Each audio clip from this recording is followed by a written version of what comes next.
I'm Tobe, author of the online video course, How to Fix a Broken Relationship, with you today to talk about sex.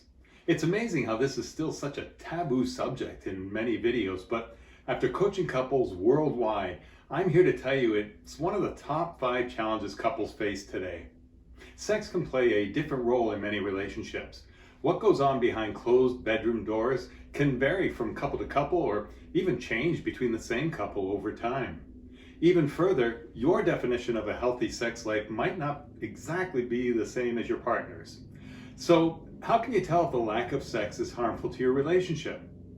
Our views about sex are influenced by many factors, and it's hard to know what's normal when comparing your love life to those of your friends, or the exaggerated displays of passion we see in movies. There are several reasons you might find yourself in a sexless relationship. Some couples become less intimate over time, while others have less sex from the beginning. You may even wonder if you should leave. But if something has changed between you and your partner, there are many ways to revive the spark. The first step is asking yourself whether or not you are both content with the amount of sex you have, or don't have. If you honestly agree that it's fine, then don't worry about it. There's no norm in this case. In other words, as long as both partners are happy, there's no need to compare the frequency of your sex life to others. Now, if you're not having as much sex as you or your partner wants, that's a different story. It's not uncommon to go through different stages in your love life. For some couples, it's normal to be less intimate, while others may see a decline over time. If you are wondering whether a sexless relationship is healthy, you'll first want to understand what's causing it. Examine your relationship from a few different angles. Are you feeling too busy and struggling to find time for intimacy? Or does it feel like your emotional connection with your partner is fading? Or maybe you're just both lazy. The lack of sex discussion is so hard to have because, quite simply, it feels so shameful to be unwanted sexually. It plays into every worst fear about unacceptability. It's bad enough when it happens on a date. It's even sadder to have to admit that one is being rejected by one's partner inside the apparent safety and commitment of a long-term relationship. Maybe there's something wrong with them. Often more likely, we defer to "there's something revolting about me." The key to a process of reconciliation is to rein in one's wilder feelings of rejection and self-disgust in order to be able to consider why the other party might have gone off sex. And here's a key fact. Everyone wants sex in principle. When it isn't wanted, it's because a condition for sex is not being met and then not communicated. Privately, the sex-rejecting party has a problem they're not sharing. They might be secretly thinking, "I might have sex if only you listen more to my problems with my family. If only you gave me more time to do my work. If you weren't so mean to me about my weight." There might be kinky reasons as well. If I'd have more sex if you'd allow me to play out certain fantasies, if you were more broad-minded about role-playing, if you were more into oral sex, or if you wanted it rough. The sexual drought continues, and quite commonly, nobody brings the topic up until it becomes critical to one or the other. This situation can last for years. When sex is seen as a chore, it's important that both partners make time to be intimate.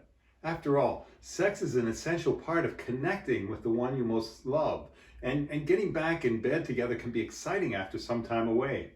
You and your partner can learn to love each other again by focusing on what's lovable, what turned you on about each other originally, or what might be changed that may reawaken love and desire in your relationship.